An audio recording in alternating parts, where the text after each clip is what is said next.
Evening, CCS community. It is August 14th, and this is President Adair calling the special board meeting to order. This is a board working retreat.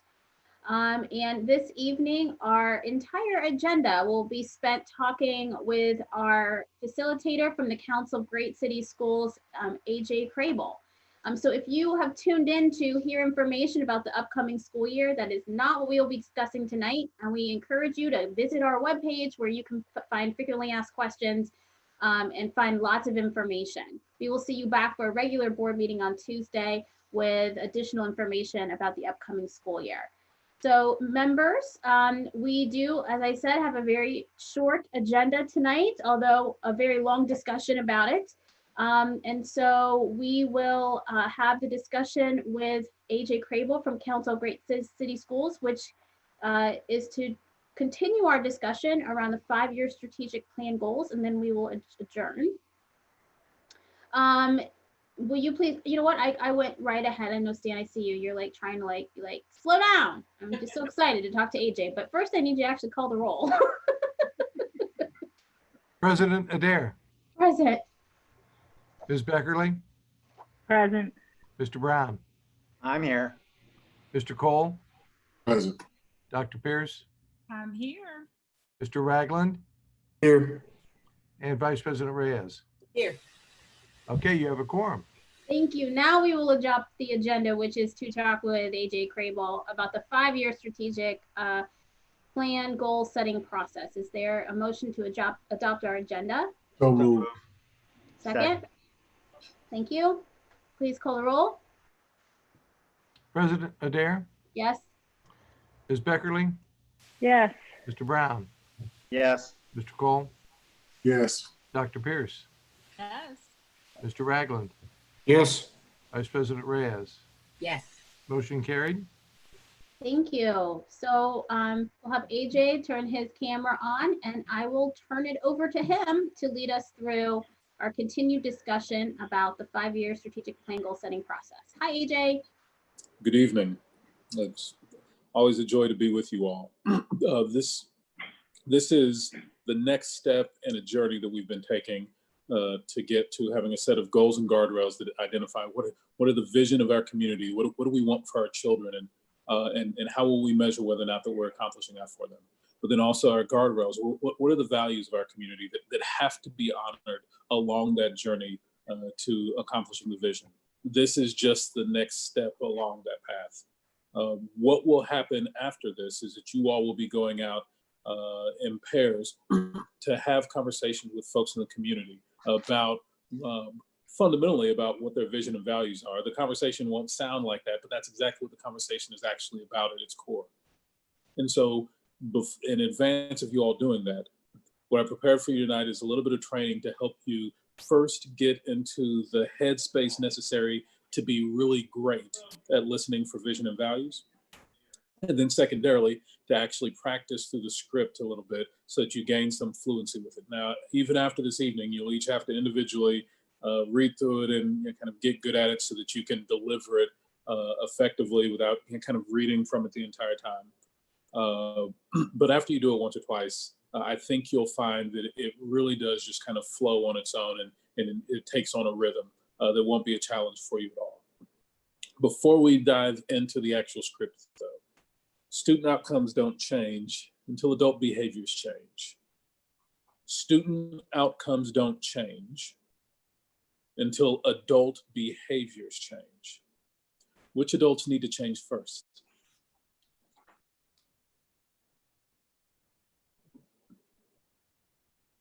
The leaders, The leaders, why the leaders? because they're in charge and they set the tone. I mean, leadership matters.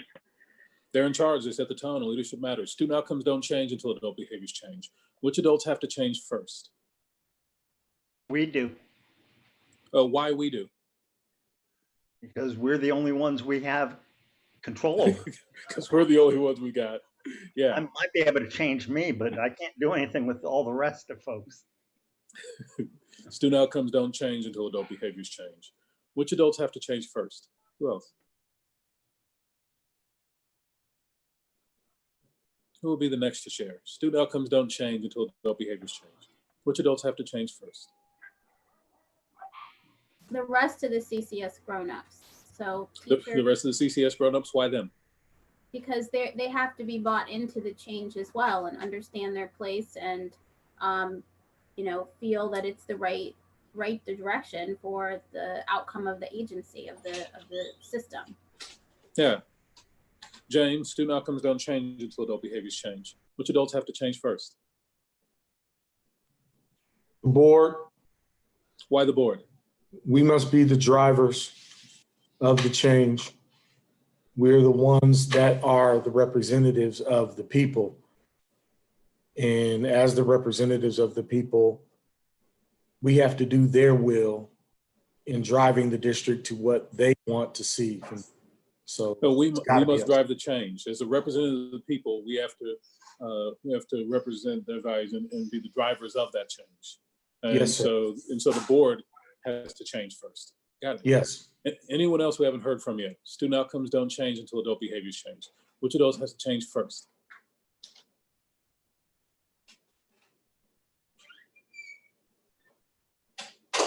Ramona, what are you thinking about over there? I agree. I think it's the board, but we also it's our teachers, our superintendents, or everyone. It's the board, the teachers, superintendent. Why the board, the teachers, and superintendent? Because we deliver to the community and to the children. So Because we deliver to the community, to the children. Mhm. So we have to change first. Got it. After the game, win or lose, effective coaches go back and replay the video. When the game is over, whether they won or they lost the game, effective coaches will go back and they'll replay the video from the game. Why do effective coaches behave this way?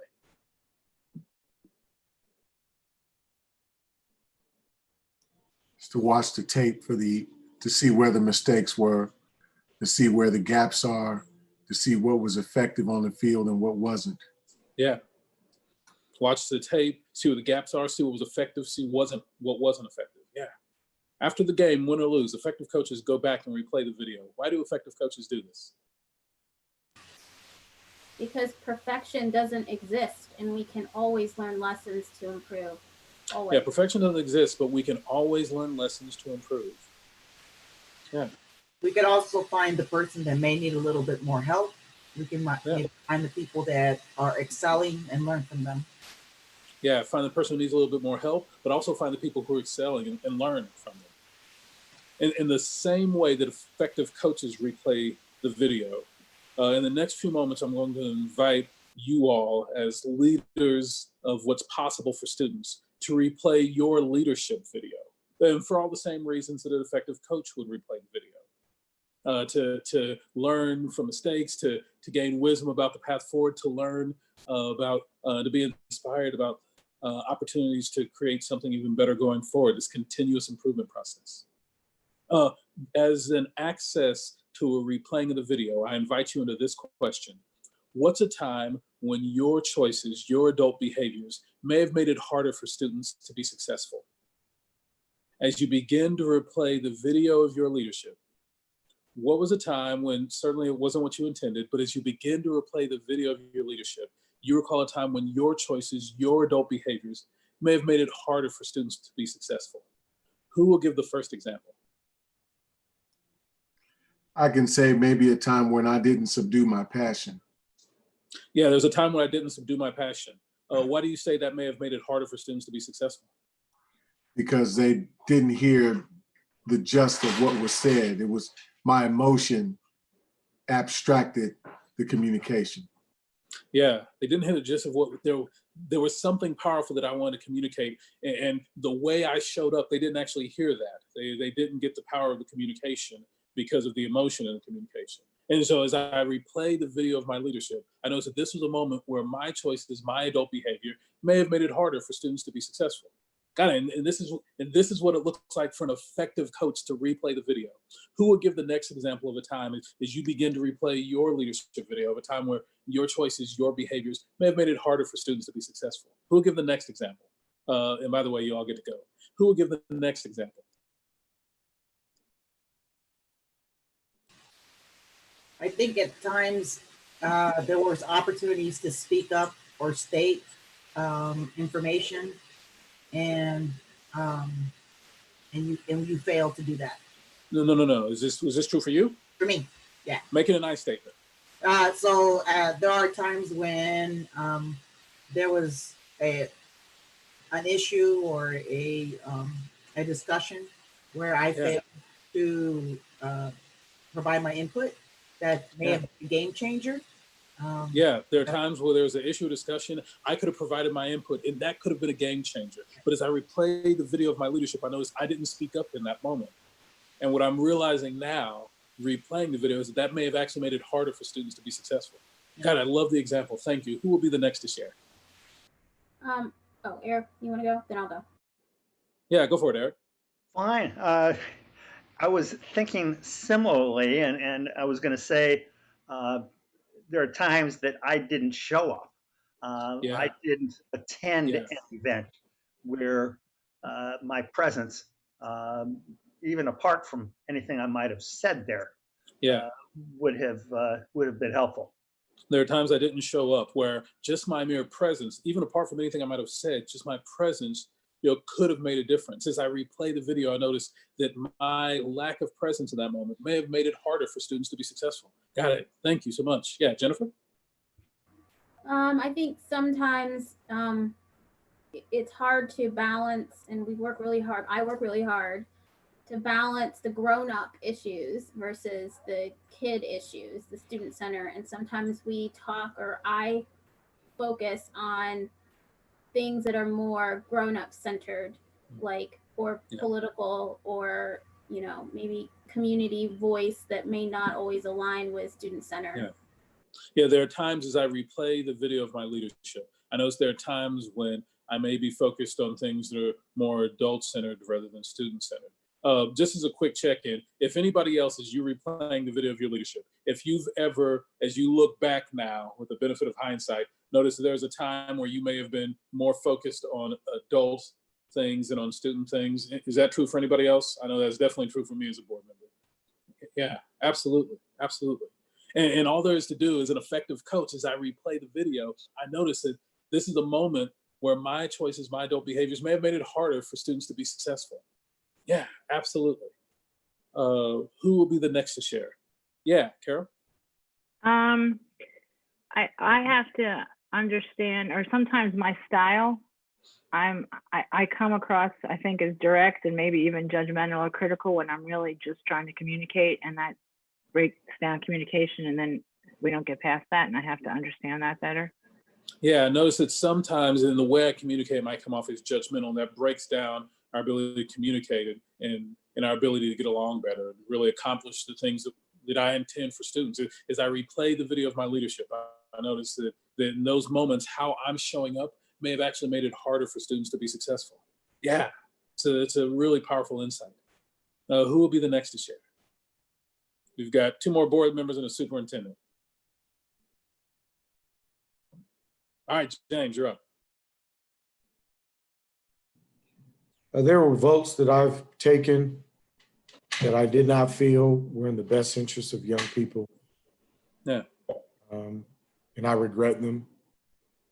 Yeah, as I replay the video of my leadership, I know that there are votes. I replay the video of my leadership. There are several that I have taken.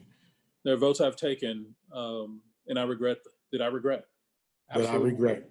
Yeah, this is what it's like for effective leaders to go back and replay the video and begin to notice there's something happening, and I placed the vote, and as I replay the video, it's something I regret. Thank you for that. Tina?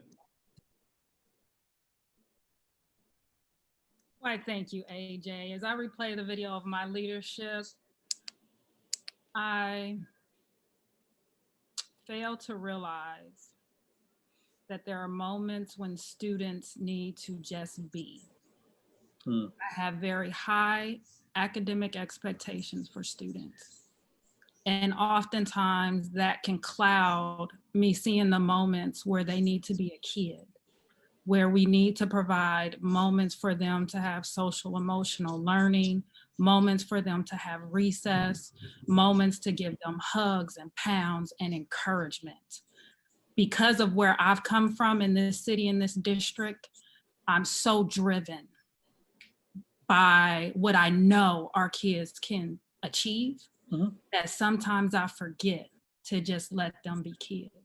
Yeah, the key here is that the high expectations isn't the problem.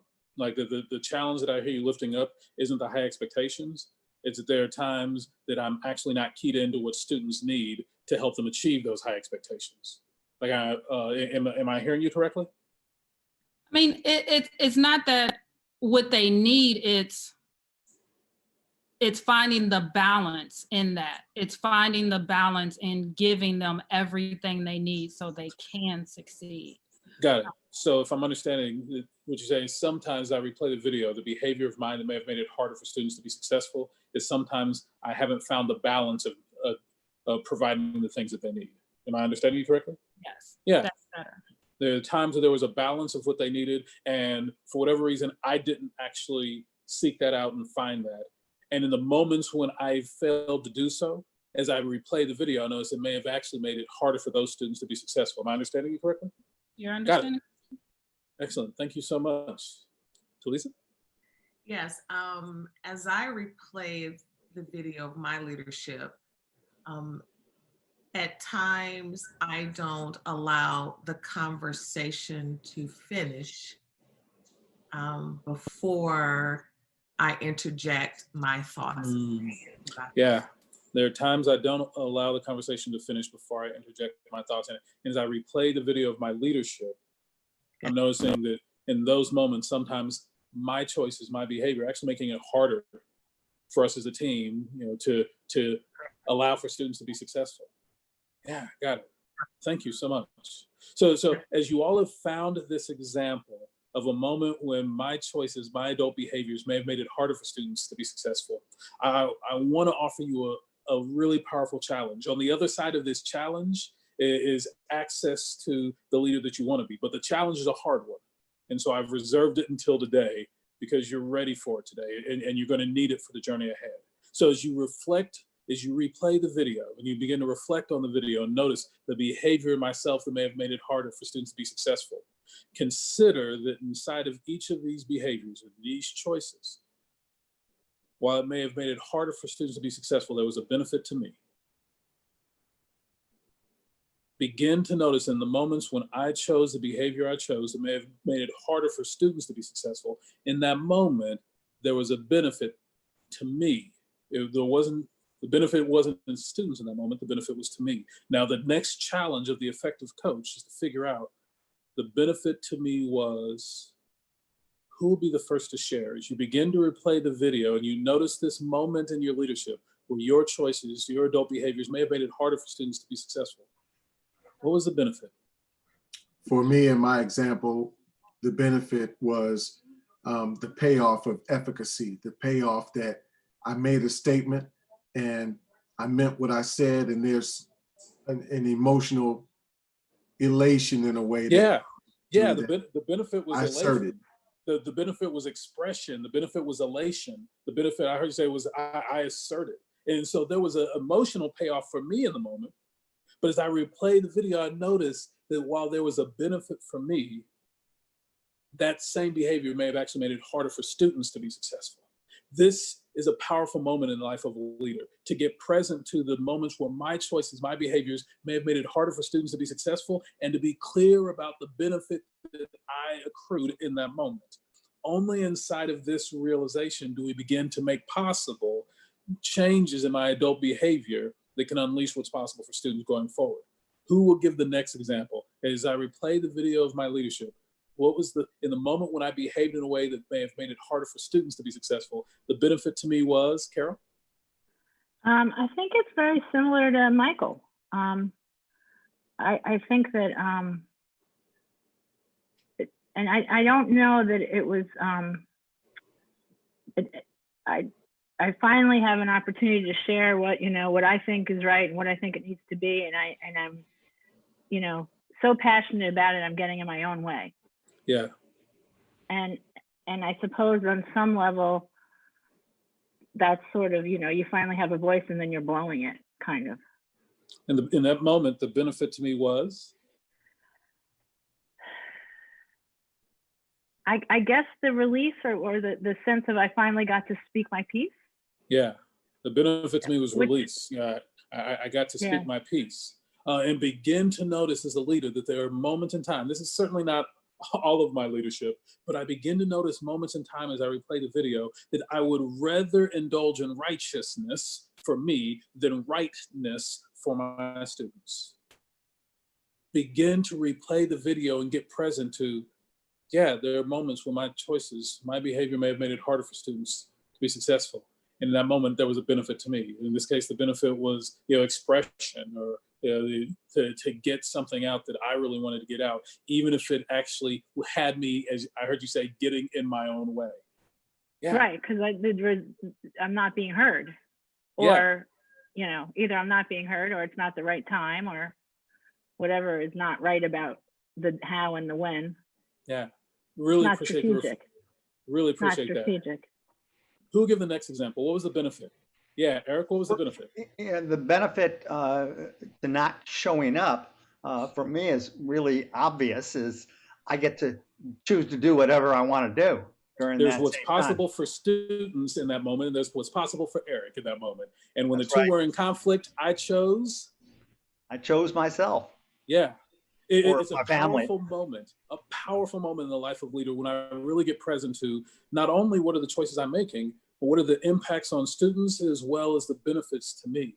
And again, we do this for the same reason an effective coach would do, to get clear about what is the path forward for being the transformative leader I want to be, to begin to notice that within me, there are kernels of adult behavior that are actually holding back what I want for students. And as I get present to them, what that opens up is opportunities to really make a difference in who I'm being and how I'm showing up going forward. Love that example.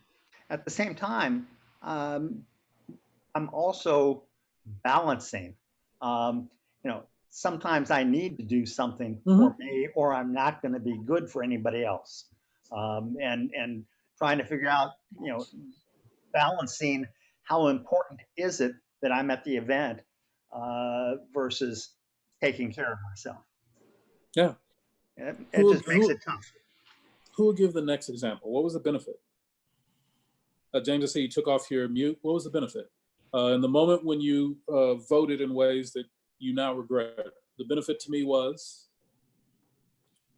Acceptance from certain segments of the community. Yeah. This is powerful. That what you need to be clear about is elected officials, the seduction of acceptance can be absolutely intoxicating. And I would be completely lying if I said I couldn't identify with exactly what you said. Like, this is raw, unvarnished truth, that there are moments in my life where rather than being the advocate of what's possible for children that I intended to be, I made choices that may have made it harder for students to be successful. And as I replay the video of my life, I noticed that the benefit to me, was acceptance. I just want to check in. If anybody else, as you were playing the video of all the choices in your life, if you've ever found yourself, as you replay the video, noticing that you went in for acceptance rather than what's possible for students, is that true for anybody else? I know that's just me and James. No, yeah. I did that for a good part of my life, but what clarified that conduct for me is hold on. Okay. We'll come back to that part. You're stepping a little bit ahead of us. But yeah, there's this reality that there are moments when I've made choices and I'm not excited about the results of those choices. And as I really interrogate them, I notice that there are things behind it that are within my power. I have the power to make choices. And sometimes I've allowed those choices to be heavily influenced by the desire for acceptance. Yeah. Who would give the next example? What was the benefit? Tina, yeah. So the benefit in my instance was that in those moments, and those moments still continue, my kids will probably be the first ones to tell you it, is that it justified the experience that I went through and that my ancestors went through to be successful. But it plays into this white supremacy, this notion, this idea that as our Black and brown students, our poor students show grit, show resilience, like they're supposed to do this idea that they're supposed to be deprived of recess and chess clubs and all the things that make school experiences great. So in a weird way, it justifies. I felt justified. You know, like if I went through it, you can go through it, and you can do it even better than I did it. And that's so dysfunctional, right? But that's what it does. Yeah, begin to notice there are moments when I would rather be justified for me than great for children. But there's this draw in my life that kind of pulls me along that path. And if I'm not fully present, if I'm not careful as a leader, that I may be choosing things that really work for me and that justify my experience and my choices, but don't actually create what's possible for students. Not justify my choices. It justifies it justifies the continuation of a system that doesn't support the total needs of students. Oh, so that doesn't sound like a benefit to you. No, but I mean, it is. That actually sounds like harm. But that's the weird thing about it. The benefit is that it justifies, like, I got through, and you can do it. Oh, so gotcha. Okay, right? It's okay that we come through this underfunded, disruptive, harming system that's really meant to teach you how to function in society, when really it teaches you how we want you to be many citizens or many me's, right? It doesn't really teach you what your purpose is. And, it says, what do you want to be? As, President Adair says all the time, it doesn't ask them what they're passionate about. Do you understand? Yeah. Like, that's the weird part about it. Like, it justifies this whole entire system that hurts our babies, right? So when I make a decision to push for a grading policy that I know will hurt our kids, but plays into this system of education that we've created. What's right? the benefit to you of playing into the system? Yeah, you see what I'm saying? It's what's the benefit to you of playing into the system? Again, it justifies, like, if I got through it, you can get through it. You're just going to have to work twice as hard, and we can do that. What's the benefit of having that attitude? If I got through it, you can get through it. What's the benefit to you? Not that this doesn't sound beneficial to students in this moment, but there's a benefit to you. What's the benefit to you in that moment? No, but that's what the benefit is. The benefit is there's the justification, like the justification of the experience wasn't so bad, right? The justification of the way you're pushing and the high expectations that you have are okay, right? It justifies having these high expectations, expecting our brown and Black girls to be these strong Black women that have to carry the weight of the world on their shoulders, and not for a moment think, man, you just want to go play. You just want to go play tetherball. You want to be heard in a classroom. It justifies these policies that push them out of classrooms and push them into juvenile justice systems, right? So in what ways have you pushed this on children? By my actions of going along with these policies, are going along with these high expectations, but not standing up and questioning how the system hurts. Yeah, no. I know that's like a deep, philosophical. I'm probably going too deep with this question, but no, that part, at, that part makes perfect sense. Like there are ways that I've behaved that hasn't necessarily accrued to the benefit of students. And the benefit, I could be justified in having behaved that way. Because it helps this system, right? It helps show that our kids can succeed in this. What there is to begin to notice is there are times when, as a leader, I have identified more with upholding the system than I have identified with upholding my children. And begin to consider that there are benefits that accrue to me as an adult from adhering to systems of oppression that may work in my favor, but are definitely not going to work in my children's favor. Begin to notice inside of my behavior that may have made it harder for children to be successful, there's benefits to me. Yeah. Who would give the next example? What was the benefit? The benefit to me was in focusing on those grown-up issues to build relationships with those grown-ups to either have, you know, future advantage or personal advantage. You know, it's focusing on the relationships with the grown-ups instead of maybe the underlying mission for the children. Yeah, the benefit to me was relationship. That I maintain and I solidified relationships with grown-ups. But as I begin to replay the video of my leadership, I noticed that it may have been at the expense of what's possible for children. That they were not at the front of, that. My relationships with adults were. It's a powerful moment in the life of a leader when I get fully present to the extent to which I am prepared to sacrifice what's possible for children for something like a relationship that is intended in itself to be centered on what's possible for children, but that we can then begin to pull each other away from that intention, that the relationship becomes more important than the goal of what we're trying to create for the students who we serve. Appreciate that. Who will give the next example? What was the benefit? So to avoid conflict or to get a meeting with? Yeah, to avoid conflict.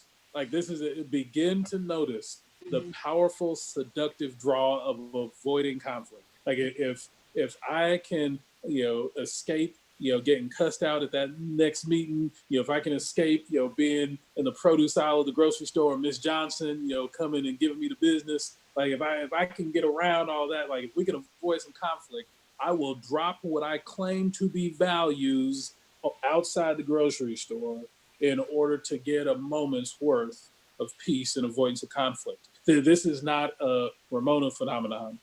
I think this is a seduction that all of us slide into at times. Like there's that additional element of advocacy that is required of me, and I withdraw from my children in exchange for avoidance of conflict. Yeah. Even among your colleagues, sometimes. Amongst my colleagues, sometimes. The odd man out, right? So make that a nice statement. I don't want to be the odd man out. Everyone, we're 7, 6 agree, and you are the stopper. And I am the stopper, right? Yeah. So I found myself a lot in the first couple of years as a board member. For whatever reason, the vote always ended up 3-3, and I was a person in the middle. So I was deciding vote one way or the other. So you're a lot of times that is the most difficult thing. And maybe if I would have said something, it would have maybe it would have been a 5-2 versus a 3-3, and then I'm the deciding vote. Yeah. Thank you for sharing. Who'll be the next to share? So Lisa, you're up. What was the benefit? In the moment I chose behavior that may have made it harder for students to be successful, the benefit to me was? Oh, wow. An example with the example that I shared, I think that the benefit for me, I guess in those times I was trying to ensure that people knew that I was the expert in that area. Yeah. Right. Yeah. I'm the CEO of the organization, and that's who the board has entrusted me to make the best decisions for kids. Yeah. And I just wanted some, people to know that, I've made the best decision for students with the information that I have. And I need you to support this decision because I believe is the best. Yeah. Whatever circumstance. You sound like I heard you say benefits around people seeing me as an expert, but then maybe also some benefits around justification for the decisions that I'm making. Correct.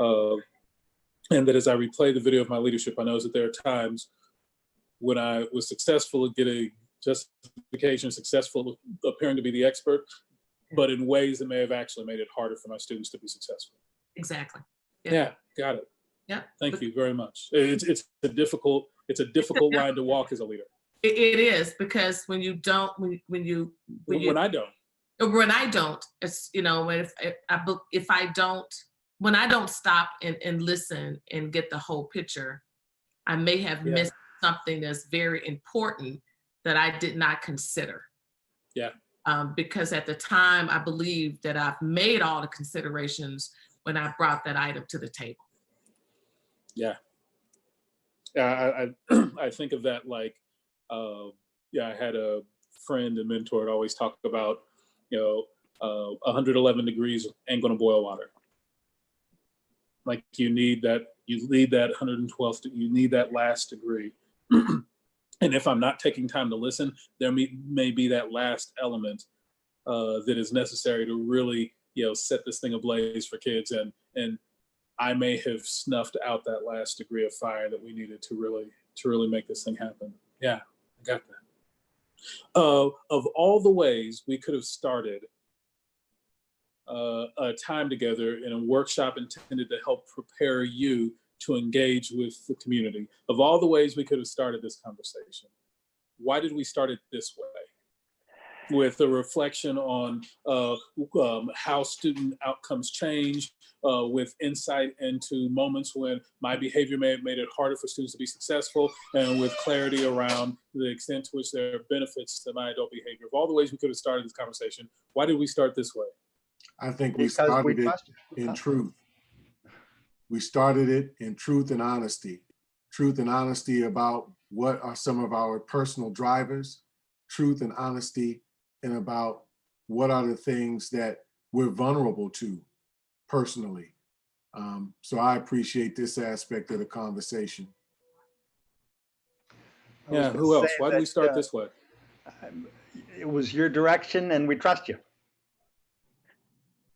Blame AJ. Got it. All the ways we could have started. Why did we start this way, Ramona? Sometimes we got to get out of our own way. Yeah. And so we have to hear that. We have to know. I have to hear that. But yeah. Yeah. Of all the ways we could have started, why did we start this way?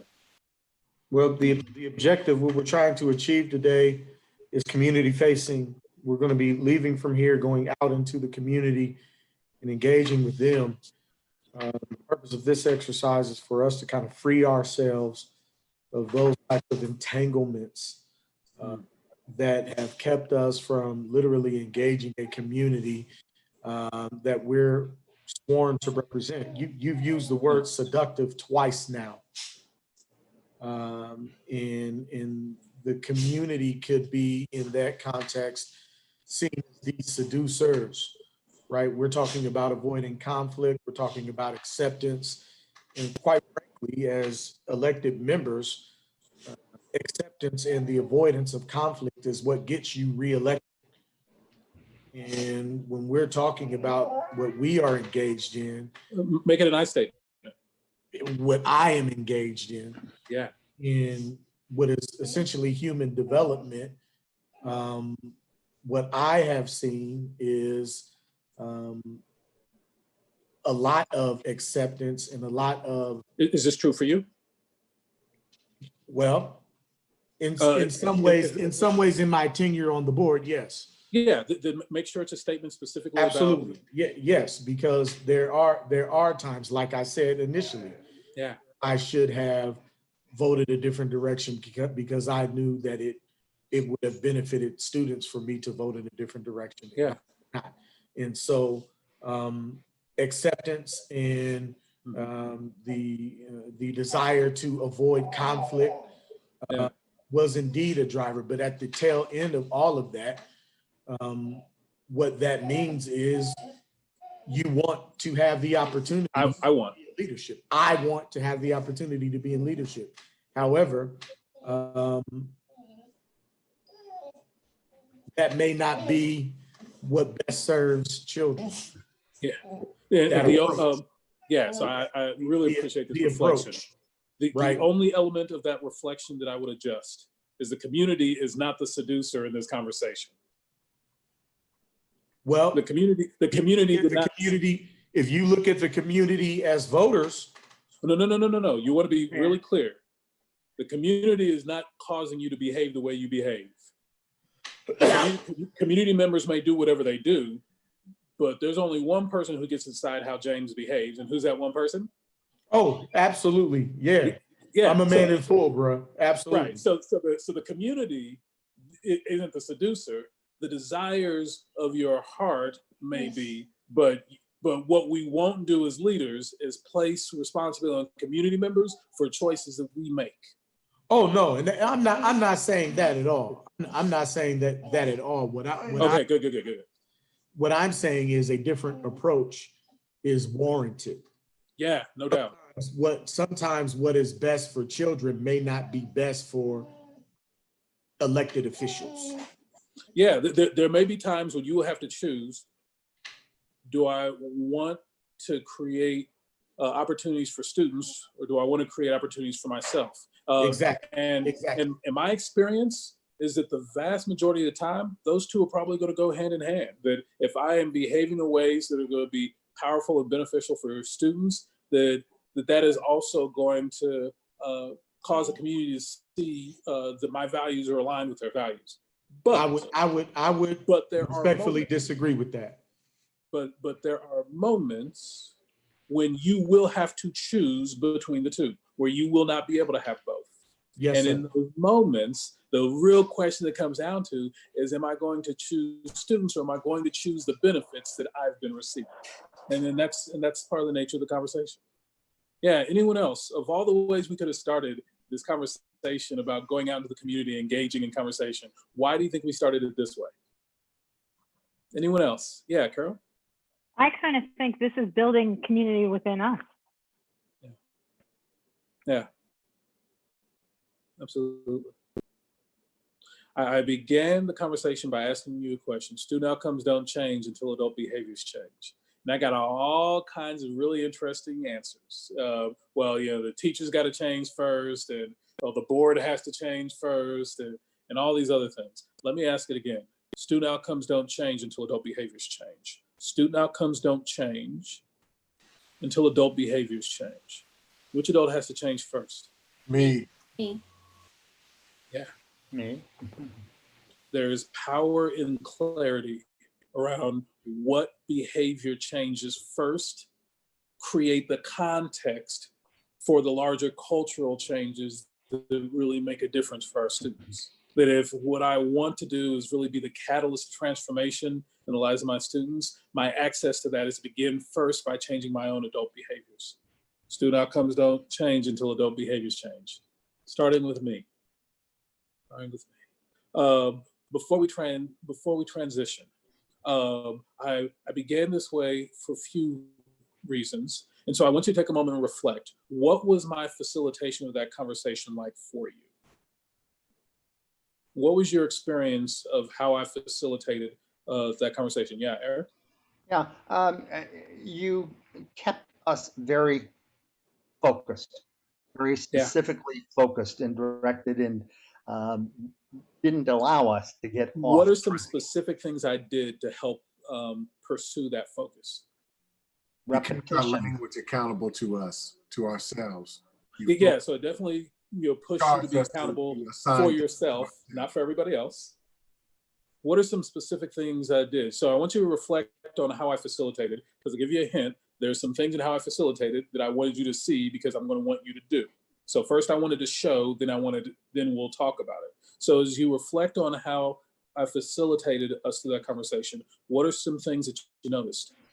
So you definitely used a number of techniques. First and foremost, you repeated the question multiple times. You just didn't out there one time, but you repeated it. And you also encouraged us, challenged us to use those I statements to speak for our individual personal experience, to give life to our personal narrative. Yeah, absolutely. Talisa, I thought you were about to say something. I was going to state just what Dr. Pierce stated, using the I statements, making sure that we're focusing on ourselves and what we bring to this work, and what we're responsible for, and how we have to make that change. I have to make that change. I have to make that change. That's right. I have to make that change in order for students to have better outcomes with the decisions that I make. Yeah, Ramona? We did active listening, repeating our responses, making sure we did not misinterpret what we meant. Yeah, you'll notice that what she picked up on is crucial. I did not paraphrase what you said. What did I do? You repeated it. I repeated it back. I didn't put my own spin on it. I didn't kind of remix it up. I didn't, paraphrase it. What I did is I listened to what you said and I reflected it back. I was trying to be a mirror back to you as a way of helping you process through your own experience. This is distinct from me paraphrasing it and creating my words for what you might have said. Why do you think I'm suggesting to you that could be an important technique in this community engagement work? This reflecting what people say rather than interpreting what people say. Why might that be valuable in your community outreach and engagement work? Yeah, Jennifer? Because we're trying to get the voice of the community, not what we think. We hear the voices, but their true voice, and saying exactly back. It also lets them know we hear them, and we're taking that in. Yeah, I want to create for people the experience of being heard by people who are in positions that I have placed in positions of authority. I don't want them to go back with their ideas of what I said. I actually want them to go back with what I said. And that's a different thing. And people can tell the difference when you listen for what you wanted to hear rather than listen for what I had to say. And so this practice of reflecting back rather than interpreting and kind of making it your own instead of letting it be theirs is going to make a difference for you. Yeah, Ramona? And when we paraphrase or interpret, we could fall into the conversation. So I heard I could. I didn't hear it, but I'm going to tell you what I thought I heard. And now human nature gets everybody on board. So when you say, if somebody said, oh, it's white, and you say, no, well, so I heard you said it was blue, then all of a sudden everybody is, especially when you're seen as authority or the person that's facilitating, people will tend, it's just human nature, we tend to then try to go in a herd and say, well, if she said it's blue, then it must be blue, so let me go with her. And then now I just geared the whole conversation somewhere else versus what was really meant to be said. Carol, what you thinking about over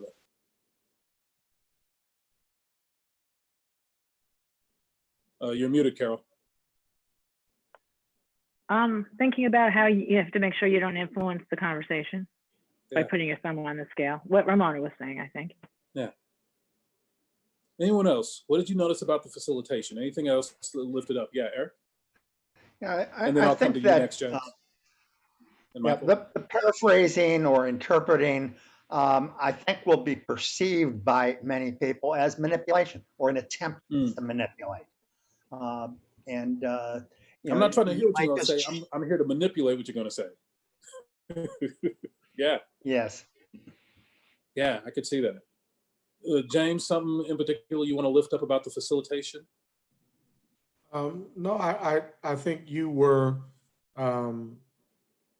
very skillful at challenging in a respectful manner when it needed to be challenged. And then, giving your opinion and then backing away from it. It wasn't like there needed to be a continuous dialogue about the aspect that you challenged, but you challenged. You said what you had to say, then you backed off of that. So that worked for me.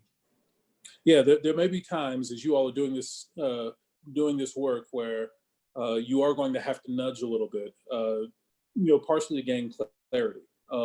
My experience in these type of conversations with community is that there's tremendous wisdom available, but sometimes the way people communicate, we don't always hear it. We don't always hear the wisdom, and so sometimes, we may have to nudge and pressure and even challenge a little bit in order to really have it made clear so that we can walk away with the kernel of what they intended. And that is part of the work. Yeah, Carol? You're muted. I thought I wasn't. Sorry.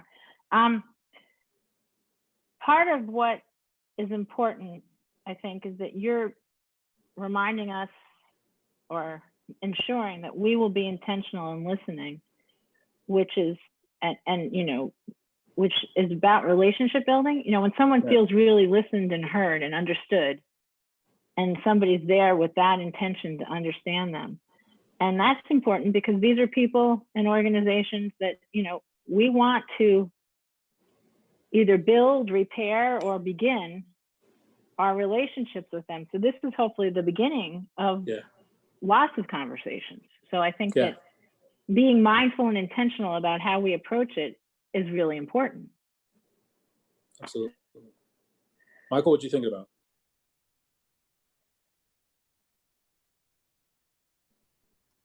All of the above. Love the perfect summary. What I want to do then is I want to transition. So I wanted you to be kind of in the role of completely raw. You had no idea what was coming, and that's the experience that participants will have. They'll have no idea because they won't have a script in front of them. And so I wanted you to have experience what it's like to not know what's going on, but to really be in the hands of someone who's inviting you into a conversation. And however you felt through all of that, consider that that is how your participants are likely to feel. And so your obligation to create success in this process is to be, you know, a caring and gentle facilitator of their experience.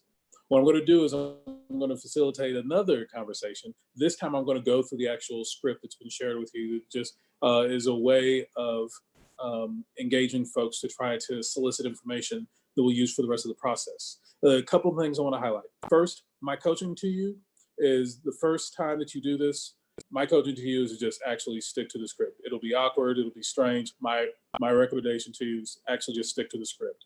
And then after you've done it a couple times, you'll have internalized which parts of it really resonate for kind of your nomenclature and your speech patterns, and which parts don't quite sync up, and then you'll be able to riff off of it, but still maintain the intention.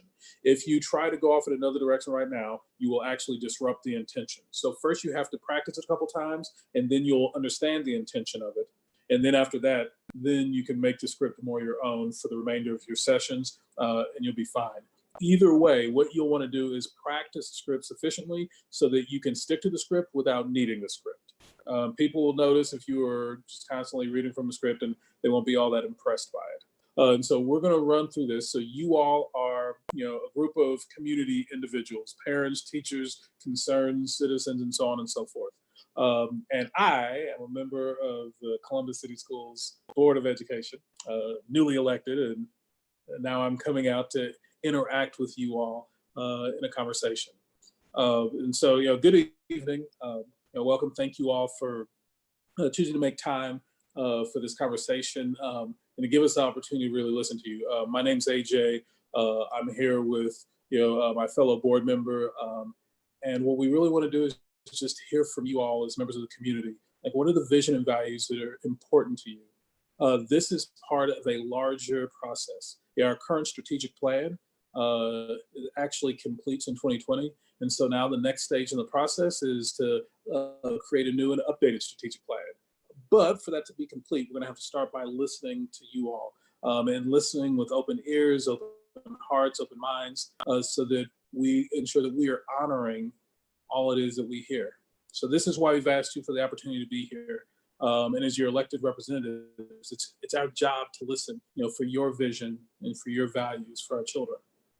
Now, last year, when we began this process, we actually engaged with a number of parents and families, community members, to talk about a portrait of graduate. What do we want to see students know and be able to do at the end of their time, having gone through Columbus City Schools?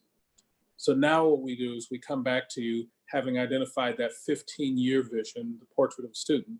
And now our next step in that process is to create goals and guardrails that describe what is the next level of progress we're going to achieve over the next 5 years toward that portrait of a graduate.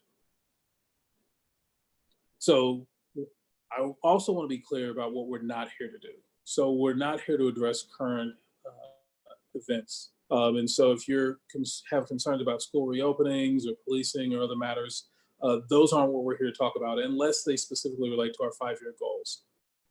Then this is the conversation for that. So if you want to discuss those issues, then we actually have contact information for you on a handout that I'll give in a moment, that you can be part of those conversations. Here, what we're doing is thinking through how do we improve our present so that we can make better the path for the future. So here's a handout. It has a little bit of information about the process so far and about our timeline for engagement with you all and others, as well as it lists out the key elements of the portrait of the graduate, this 15-year vision for what we want our graduates to know and be able to do. So with this information in mind, I want to start with our first question. What is Columbus City Schools not yet doing that it should start doing? What is Columbus City Schools not yet doing that it should start doing? This could be concerning academics, finances, or anything else. What is Columbus City Schools not doing that it should start doing? Who will be the first to share?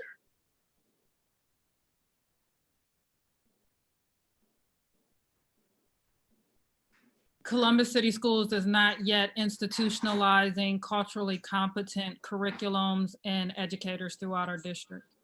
Yeah, we're not yet institutionalizing culturally competent educators and curriculum through our institution. Thank you for that. Who will be the next to share?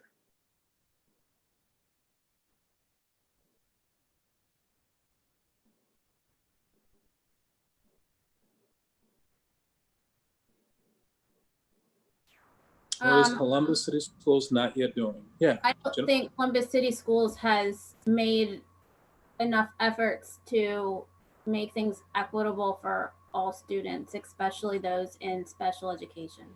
Yeah, Columbus City Schools not yet done enough to make things equitable for all students, and especially those in special education. Excellent, thank you. And so we'll hear from a few more people. All right, so having heard from that, again, if you didn't get to share all that you wanted to on that first question, at the bottom of the handout that we've shared with you is a link where you can actually go and fill out responses to all these questions online. So as more things come up for you, don't worry, you still get to be part of the conversation. From now through October 1st, we'll still be accepting additional feedback on these. Now I want to move on to our second question. What is Columbus City Schools doing that is not working and should be stopped? What is Columbus City Schools doing that is not working and should be stopped? This could be concerning academics, finances, and anything. Who will be the first to share?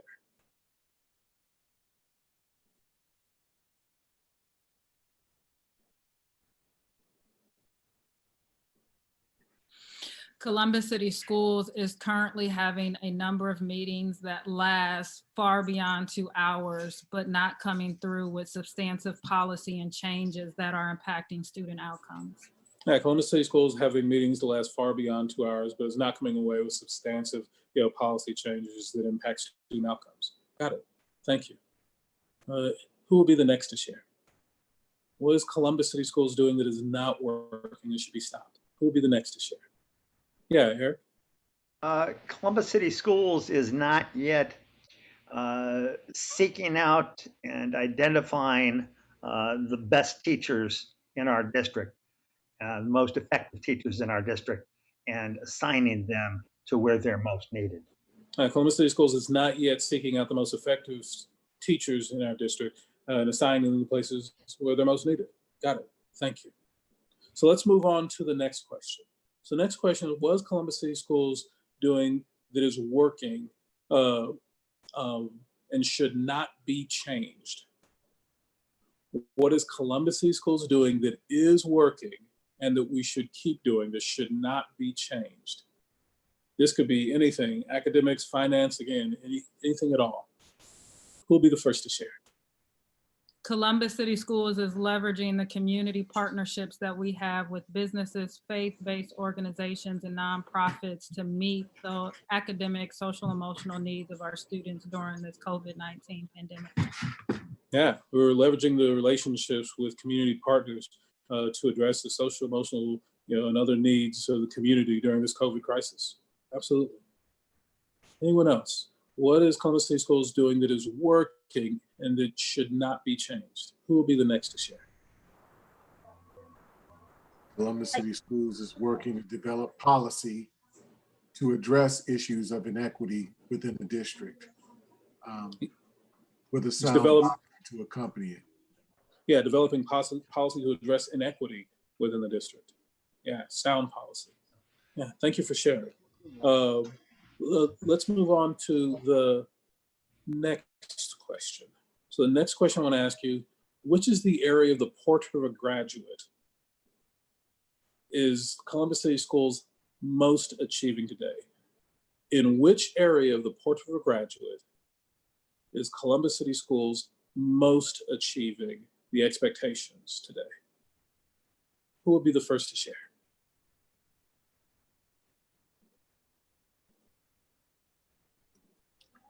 My thought is that before COVID, I thought that we were doing very well with career tech education. I thought we put ourselves on a good pathway to continue to cultivate that curriculum and introduce more students and give them access to that curriculum and that training and the subsequent certifications that come with it. Yeah, before COVID, I feel like we were really addressing career technical education. We really put ourselves on a path to really serve the students and elevate that curriculum. I got it. Who will be the next to share? What is one area where Columbus City Schools is most achieving the expectations in the portrait of a graduate? Adaptability. I think that Columbus City Schools, through this period of dealing with the pandemic, has shown that we're all adaptable and that we can be agile and act quickly to do what's necessary. Yeah, adaptability. Showing that through all of this experience, we're showing that we can be agile and adaptive to these new experiences. Got it. Let's move on to the next question. What's one area in which Columbus City Schools is least achieving the expectations of the portrait of the graduate? What's one area of the portrait of the graduate in which Columbus City Schools is least achieving today? Who will be the first to share? Yeah, Lisa. What's one area where Columbus City Schools is least achieving its portrait of a graduate today? I think the attribute of empathy. Think about that. I think that we're not, and that's something that we have to provide a platform for our students with that. But I don't think that we have a lot of evidence that we've been that we're doing well in that for the attribute. Yeah, empathy. I don't think there's not a lot of evidence that we're doing what we need to do regarding that attribute. Yeah. Got it. I want to move on to the final question. Given all that we've shared today, what's one thing that you would be open to doing to support our students? How would you like to be involved, personally involved in the success of Columbus City School and our students? What is one thing you're willing to commit to that would support the success of our students? Who will be the first to share? Yeah, Carol? I think I might just run for school board. No, I wouldn't do that, Carol. I wouldn't do that. It's hard work, Yeah, I might just run for school board. Hey, get some competition and shake this place up. Got it. Who will be the next to share? What's one thing you'd be willing to commit to that would support the success of our students? I have Wi-Fi in my house, and I know that my neighbors can access it, and I'm going to make sure those kids get on my Wi-Fi so they can do their schoolwork. I'm going to share my Wi-Fi with the students next door so they can do their schoolwork. Yeah, got it. So thank you very much for sharing. So here, as we wind down our time together in this listening session, I just want to start by saying thank you so much for taking time to share. By October, we plan to have received this feedback and begin using it to create our goals and our guardrails that will help us monitor progress of the school system over the next 5 years. The entire goal setting and adoption process will take place during a series of public meetings. So it'll be completely open and transparent to you. Here's what you can expect next in the process is we will continue this listening. We have scheduled dozens of different listenings with different organizations and groups throughout the community. We'll also be posting a summary of all of the community input that we've received on the website so that you can see exactly that we heard what you shared, as well as see how we're using the feedback that you've given, that it's actually being utilized to take us to the next step in the process. Your input's greatly appreciated. Just thank you for offering it. On behalf of the superintendent, the school board, and the entire Columbus City Schools family. Thank you for your time. All right, so let's do a quick debrief. What worked, what didn't work? This is both an opportunity to make any revisions to the script that we need to make, and I'll be taking notes while you talk, as well as just to reflect on kind of what is it going to take to be successful in delivering this. So what worked, what didn't work? I think it's going to be important that we know what those portrait of a graduate attributes are. So Yeah. we have to make sure we everyone looks at those, and then maybe, provide a little context to for the audience, for the guests, so that they know what they are and how they integrate with what we see for the future. Yeah. So it's going to be important that they say, this is what the community believes. We talk to the community. They believe that our students in Columbus City Schools need this and need these skills. I think that's important, because if we miss that, then the conversation may not lend itself to getting the feedback that maybe. Yeah, so I'm definitely working with your team right now to develop that handout that we'll be giving folks that will have all those printed on it, as well as just a high-level summary of this process, so people will know what is the process and what is the key piece of information that we're using in the process, which is the portrait. But not only does that give me some insight on how to kind of level up that handout, but also I can make some changes to the script so that you all won't have to be searching around for that. I'll just embed that information directly into the script for you. Yeah, thank you. Who else? What worked, what didn't work? Can I ask a question real quick about that exact thing? Yeah. So we also got a copy of slides. Right. Mm-hmm. Okay, and so I just want to make sure, because you didn't practice it with the slides, but That's correct. So yeah. actually in the script, I literally recommend that you do not use slides while doing this via Zoom. Okay. I think it's going to be much more effective for you to be able to look at people as you were talking to them and asking them. The moment you use slides, it covers up so much of the screen that it's hard for you to see everybody else's face. And especially in some versions of Zoom, it like collapses everybody, so you can only see like one or two people. And so if you're doing this in person, that's what the slides are here for. Or you're welcome to send the slides to people and they can look at it themselves.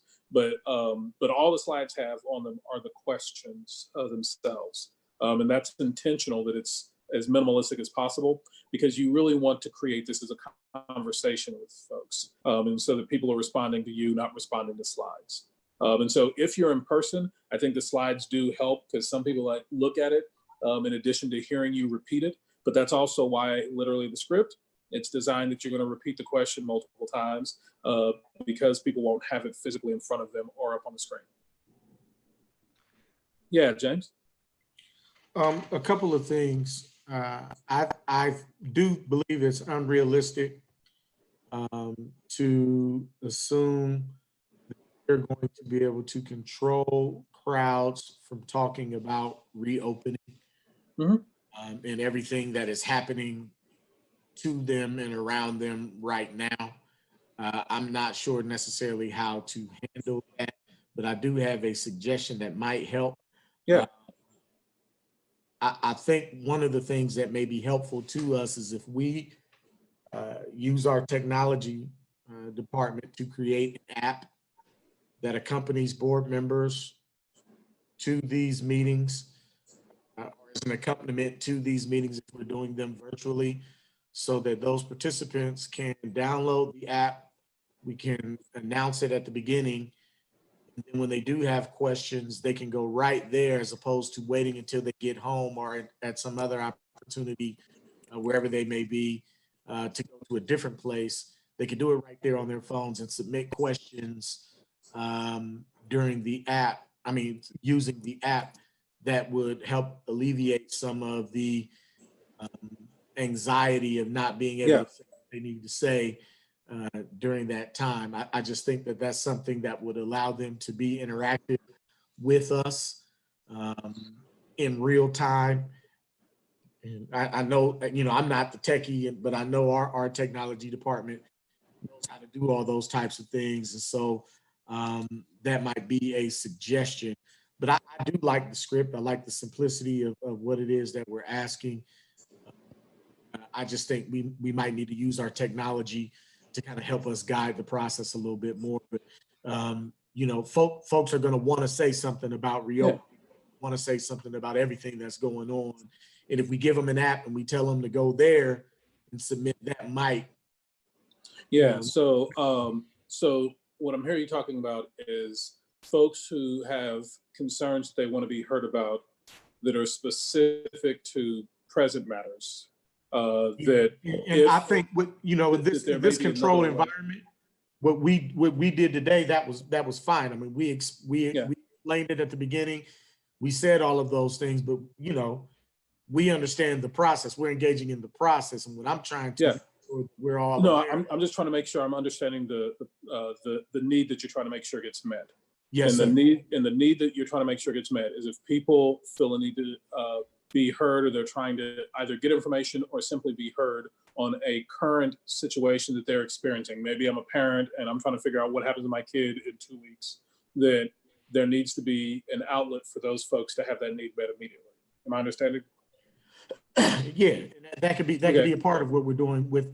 That's why I'm recommending an app. You know what I mean? Yeah, and so we could put part a of link, this particular engagement process. Yeah, so if we put a link to something in the chat box of if you have an immediate need regarding a family member or something of that nature, I've just put a link in the chat box, and that's where you can go to have district staff who will contact you about your immediate need. AJ, we actually do have an app that it right now that may facilitate what James is asking for. Okay. App, we have an RSVP toggle that goes straight to our engagement page. So I think I have a sense of what the both of you are wanting to accomplish. What I'll do is I'll check in with your administrative staff and figure out what all tools either already exist or they could be stood up quickly. And then again, the way you'll probably see this reflected in the next version of the script is that that there are always going to be two of you. And so in the script, there are multiple times where the script is speaking to the board member who is not currently speaking. So it's giving you instructions to do while the other board member is facilitating. And so what I'll add in there is whoever is doing the opening, the other board member will need to be physically typing into the chat box, whatever the links or access to whatever the tools are. And so just look for that segregation of duties, that anytime you're not the one talking, the script probably has something for you to be doing. Anytime you're talking, your partner's probably doing something else. And so what it also means is that when you pair up to go out to these, you'll want to coordinate with your partner in advance. Say, okay, well, who's going to do which part? You go do question 1, I'll do question 2, you do 3, or will I do 1, 2, and 3, and you'll do 4 and 5 and close. And so you'll want to connect with your whoever it is you're co-facilitating with. You want to connect with them in advance and just run through the script to figure out who's going to do which pieces. But the script does define some parts for who's talking at the moment and some parts for who's not. So just be on the lookout for that. And yeah, James, Ramona, we'll get that added in. I think that's a great point, Eric. One thought on that specifically. And I guess it's one of the times I think that low tech might be a better approach. For a phone number? Pardon me? A phone number? Well, yes, a phone number, an email address.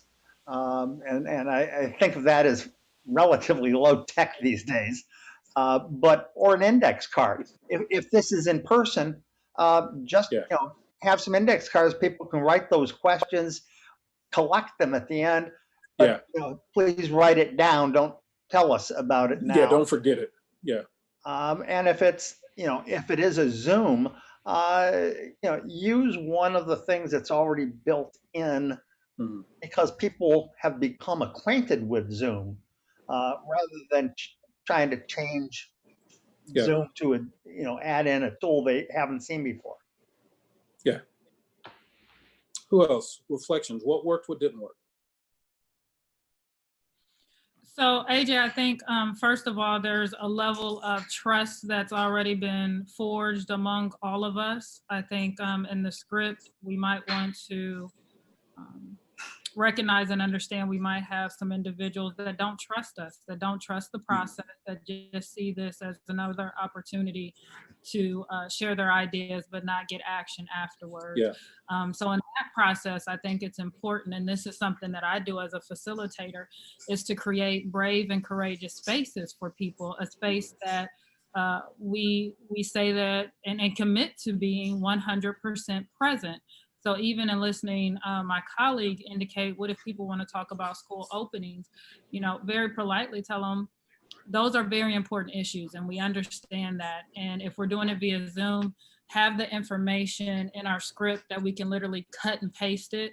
When you see somebody typing it in, that just made me kind of anxious. So have it so they can cut and paste, have the files so they're in PDF, and those files can also be put in the chat box and people can open them up directly. But I think creating a space in which people understand we want you to be vulnerable and to trust us, and we want you to engage in this process 100% being present with the questions that we're asking. I really appreciate some of the pro tips there, and I'm taking notes on it. But certainly, as anyone else has additional facilitation tips, this is a great time for that. Yeah, I was going to say too, as part of it, when they go through the portrait attributes, would it be helpful if we put some examples of some of the things that's happening now? For example, when we think about communications, we said that's big. We want to have a platform for our students to communicate. And maybe give them, like, do we want to create clubs or something to kind of, so that the audience understands what we're meaning by that particular attribute. Yeah. To your question. So to your question. To your question, do I think that would be helpful to participants? Yes. I'm reluctant to include it specifically for that reason. I'm always, I just always want to walk a fine balance between, I don't want people to feel like we're trying to lead them to anything. Gotcha. And so if we can find a way, so what's in the script is kind of broad categories. It could be academics, it could be finances, and so I try to present, examples, but it's super broad. Gotcha. And so and so if we can find other ways to give people help, but that doesn't feel too directive, then I'd say let's do that, because that makes sense. But departmental level might be a little bit too narrow. If there's kind of one layer up higher than that, then Okay. And so as you think on that, and you think of kind of what is a set of really high level things that would be helpful but wouldn't feel too directive, let me know, whether now or offline. But if we need to add more help in the script, then I'm for that. I just don't want to go overboard and add too much. That's all. Agreed. Ramona, haven't heard from you in a while. What's up? So, AJ, one of the things that I like to do when we begin any meetings is kind of set timelines and or descriptors of, I'm going to ask you 5 questions. Because what happens a lot, as you know, people will just exhaust and they just keep on talking. We have 5 questions we'd like to go through. We've got about an hour. We're going to try to get through as many questions as we can.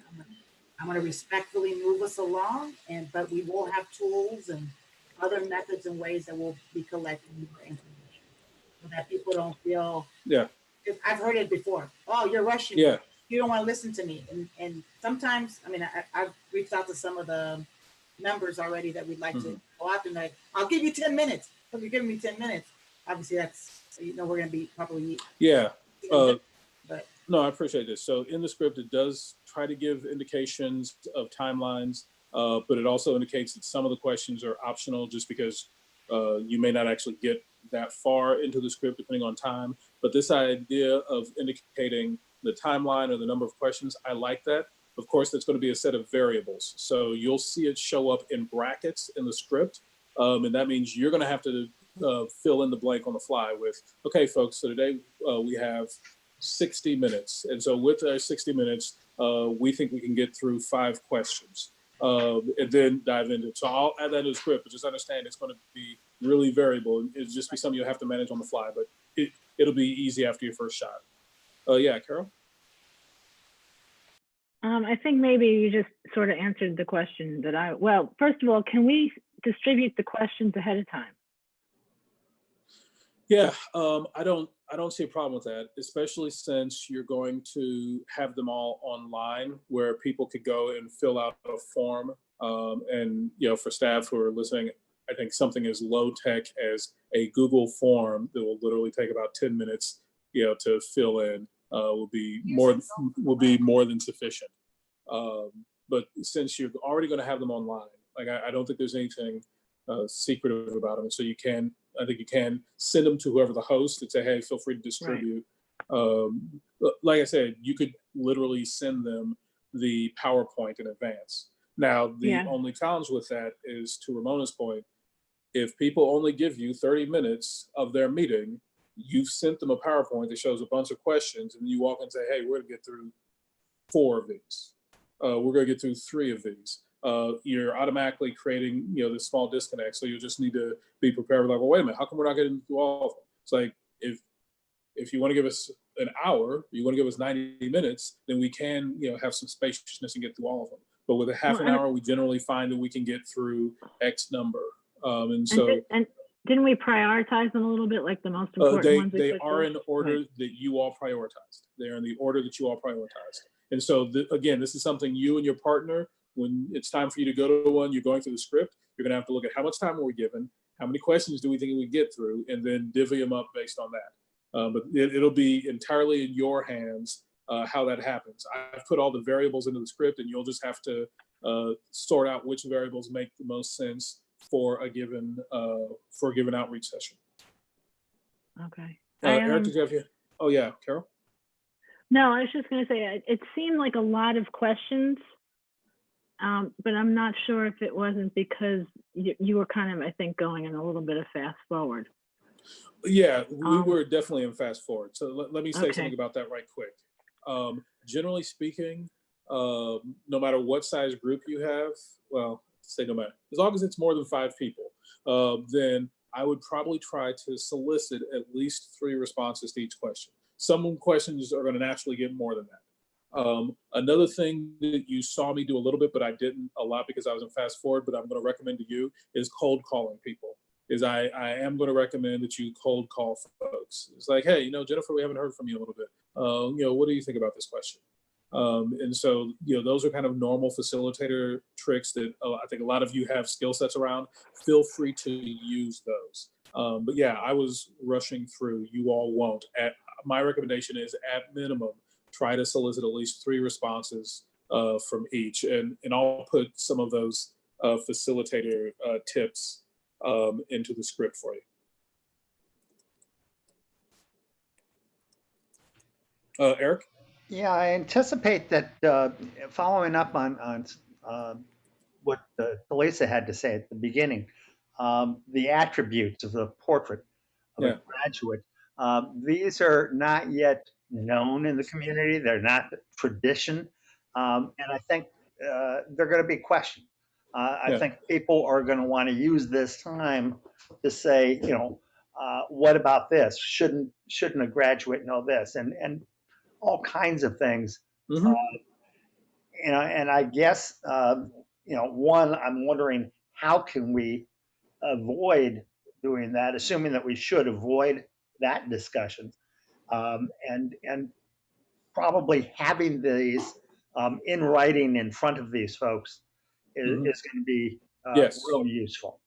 Yes. So what's already in the script is that at the very beginning, you're going to provide them with a handout if it's in person, or a link to handout if the host has it on. You'll give the host the link, so they'll have it, and you encourage them to send it out. But you'll also put it in the chat box so that everybody will have a handout in front of them that gives a high level overview of the process that you're in the middle of. So it says, we started way over here, we finished way over here, we are currently here, that type of thing. As well as the actual little written out full text of the portrait. And so all of that will be provided to folks. That is a necessary piece of material, especially since you're going to be literally asking them about the portrait later on in the script. And so that is necessary. Now, what you're describing, we've already predicted. If people bring that up, that's just feedback that is totally fair game and appropriate, and you would record that just the same way you would any other feedback.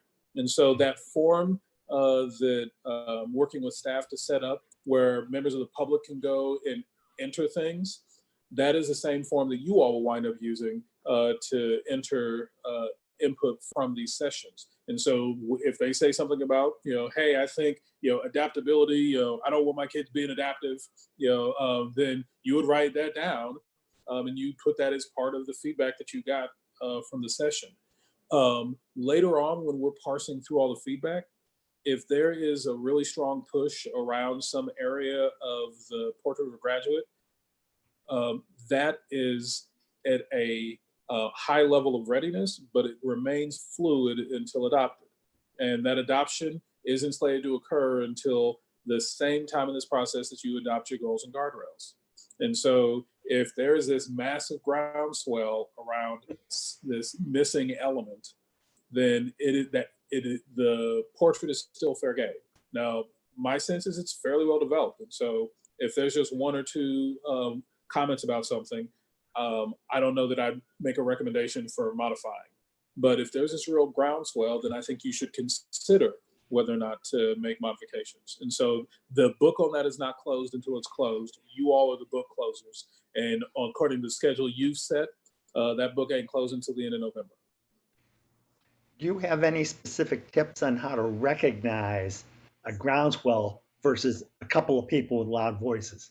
Yeah, so the good news is you all are doing a lot of different engagements. You're doing a lot of different engagements.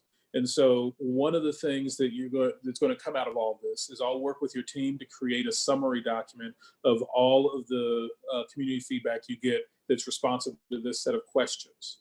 And so part of most of the summary documents I've created for boards in the past include some type of frequency indicator. So here's a thing that we heard more often than anything else. Like this, we went to 50 different groups and 49 of them brought this issue up. Like that sort of frequency indication is a pretty standard tool of community outreach activities like this. And so in the final summary report, it's usually 1 to 3 pages that comes out of all of this. You'll get a sense of what are the things that really had a high frequency. And what's also valuable about that is it'll give you a sense of how much of a groundswell there is for that relative to how much there is for other things. So if 50 people all say, we want X, that sounds like it's a groundswell, unless there are 30 things that have 60 people who want them. Well, now all of a sudden that 50 doesn't sound like a groundswell anymore. And so being able to verify how much interest there is something relative to how much interest there is in other things is usually how I wind up coaching boards to kind of make that type of assertion. I don't know how this fits in, but something that when I'm doing facilitated discussions, and something kind of James triggered in my mind earlier in his comments way at the beginning, is this kind of idea that even in talking to a group, they can kind of group think themselves and just build a consensus where, the person that's different won't speak up. Actually, I think it was Ramona that said it. Yeah. So making sure that we, you know, if it is silent, maybe, you know, saying something like, does someone have something different to say? Or just creating that space to ensure that, you know, even if that there's one person that disagrees with 49 other people, they still get to be heard too. Yeah, they get to be heard. Well, and this is why it's going to be important. And again, I'll put this in some facilitator pro tips as part of the script. Is cold calling is an appropriate part of outreach and engagement work. Is that sometimes there are folks who, when called upon, they have all the wisdom, but are reluctant to share it unless called upon. Sometimes it's a personality thing, sometimes it's a cultural thing, sometimes it's an age thing, who knows? Nevertheless, as a facilitator, your way of accessing that wisdom is usually to just call on people and be prepared to be surprised. One of the things I loved, I remember I was doing one of these once, and it was mostly parents, but one of the some of the parents had their students there. And so there's this mom on the front row, she had a student, and there's something about him. And so everybody had name tags on. So it's like, Eric, E-R-I-Q. I like how you spell that. Eric, what do you think about all this? Fifth grader blew up the spot. I mean, by the time he was done speaking, everybody else was like, why isn't he on the school board? I mean, he just, like, his thoughtfulness, he was way beyond his years. Like, he came back at us with like this collegiate level dissertation around instructional quality. It was just like, what? Like, the fact, I still remember how to spell the kid's name, and this was like 10 years ago, right? Like, it was amazing. And so this is why I'm a fan of cold calling, especially if you got people who it seems like maybe their voice isn't heard, or if you notice somebody has been in a minority kind of position on the first two questions and now they've gotten quiet. It may be because they're feeling uncomfortable. And so go ahead and feel free to call on. We've talked through this a little bit. We've debriefed it. We could keep doing this for a while, but in our last 30 minutes, what I want to do is invite two of you to take the stage and facilitate the rest of us. And I will warn you in advance, I do not plan to be a satisfied community member. So which two of you are bold enough to go ahead and practice facilitating us through the script right quick? Two volunteers. Don't be scared.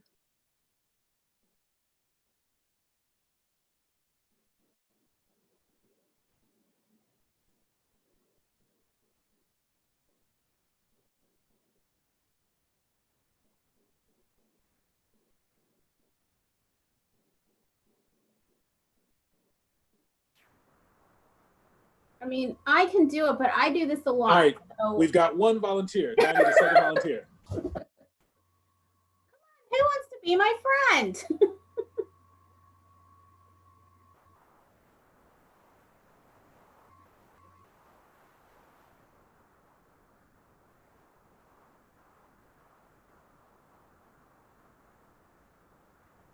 Come on, Ramona, you do it with me. I know Carol wants to. I didn't want it to be just you and I. I was waiting for somebody else. Yeah. Carol was unmuting herself. Come on, Carol. It is purely from the discomfort of the silence. This is, I need more learning, more schooling. All right, so chair and vice chair it is. Behold the joy of leadership, you get voluntold. All right, so we've got a chair and a vice chair.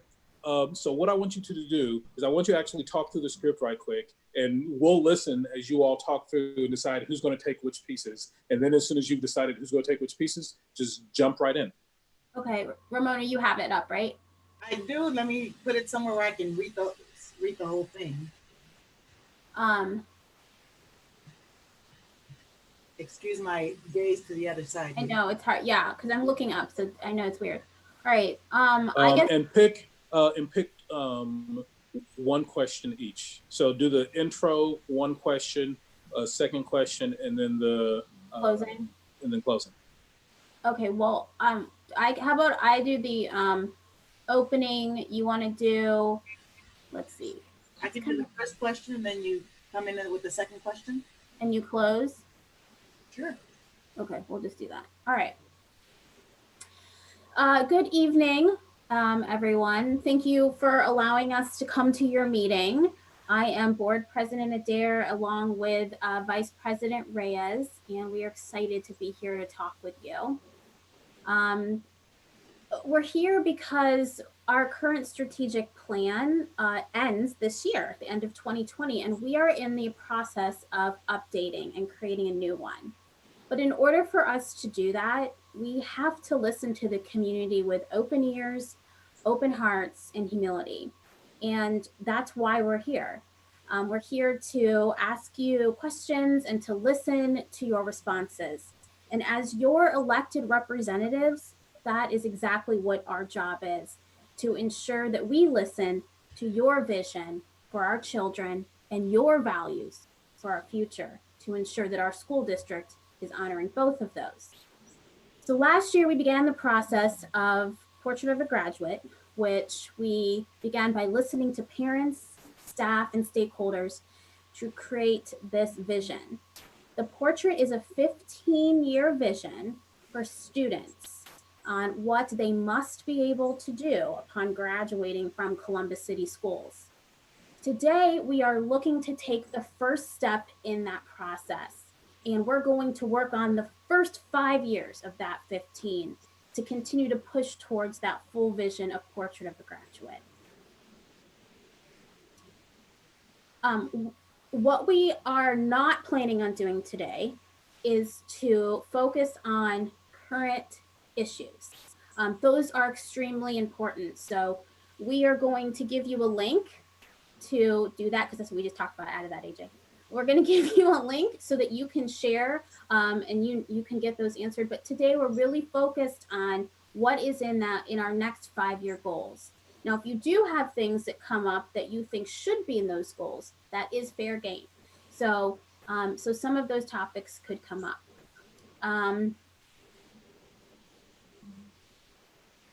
We also have a handout for you, and we're going to share that right now. So go ahead and click on in your chat box, you'll find that. And it has a timeline. It talks about our process and summarizes Portrait of a Graduate and where we are and where we are going. So what I'm going to do now is turn it over to Vice President Reyes so she can begin with our first question. Thank you, President Adair. So the first question is, what is Columbus City Schools not yet doing that it should start doing? Yeah. So I want to speak on this. I'm a single parent.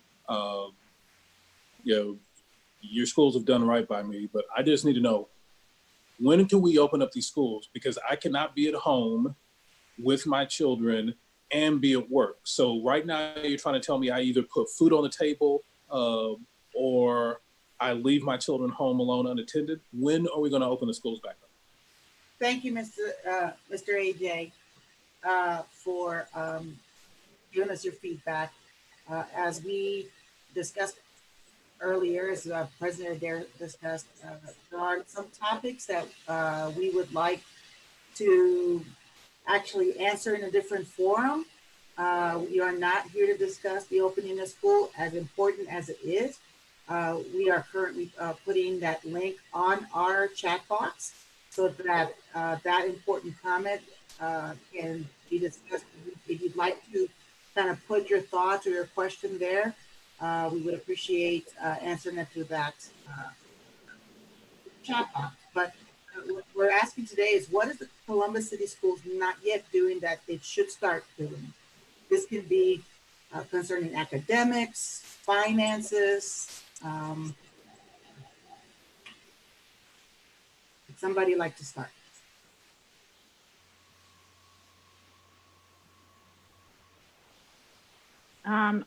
I think that Columbus Schools is not yet doing restorative justice well and with fidelity.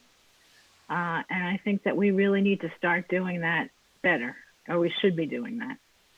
I know that there are places where certain staff members have been trained, but as far as I can tell, it's not happening across the district and with fidelity. So, ma'am, so in your experience, it is something that you feel is important that you haven't seen Is this,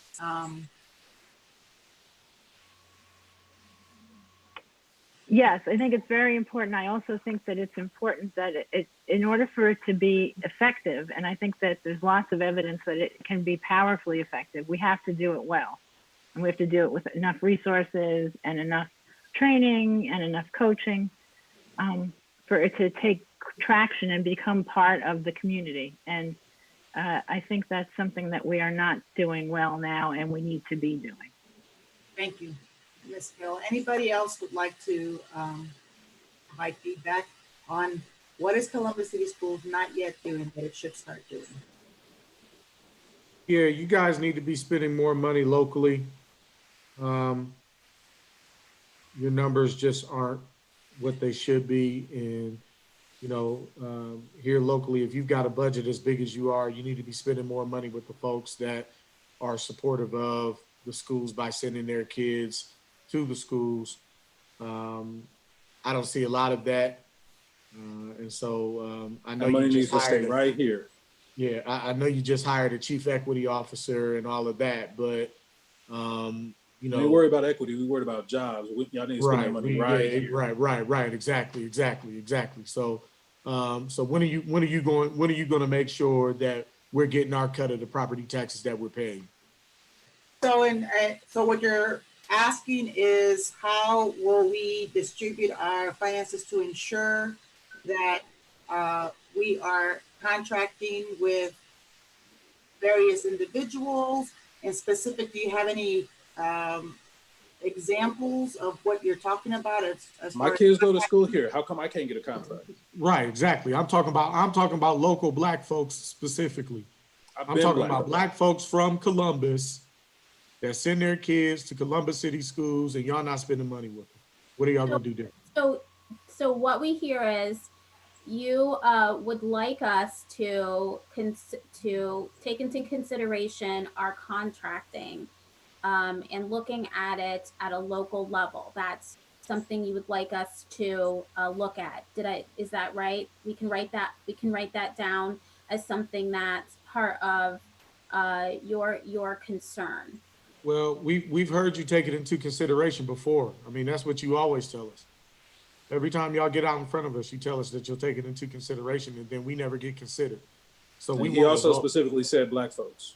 Right. We want results now. I mean, we've heard the considerations for years. So we want the checks. We want the contracts, not consideration. Absolutely. Okay. Well, we will write that down, Mr. Ragland. That is important. That's important community concern and dialogue, and we will definitely write that down. Is there anything else, anything different that hasn't been discussed? Okay, so we'll just move on to next question. Okay, Vice President Reyes? Yes, ma'am. All right, so our last question for the evening is, what, now I lost my question. Which one am I doing? What is CCS doing that is not working? What should we stop? What is Columbus City Schools doing that is not working that should be stopped? And this can include anything around academics, finances, anything else, anything that you think that should be stopped. Who'll be the first to share? Ms. Smith. CCS should stop busing kids all over creation. Go back to neighborhood schools. Okay, thank you for that feedback. I hear that you're saying we should stop busing and go back to neighborhood schools. We will take that down. Thank you.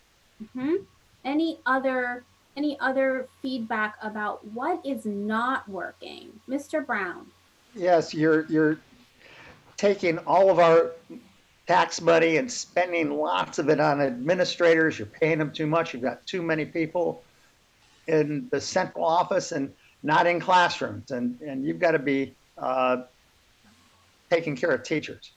Okay, so what we hear you saying is we are spending too much on administrators and school board members, and we need to budget more for teachers in class instruction. Is that right? We can put that down. Sure. Brown. Okay. There's a lot of places school board members don't get nothing. I don't understand why y'all getting all of it. Okay, that's a very good point. We can add that to the comment that was just said about school board members. Anything else? How about Ms. Dixon? Do you have any comments? What is something that Columbus City Schools that is not working that we should stop? What do you think?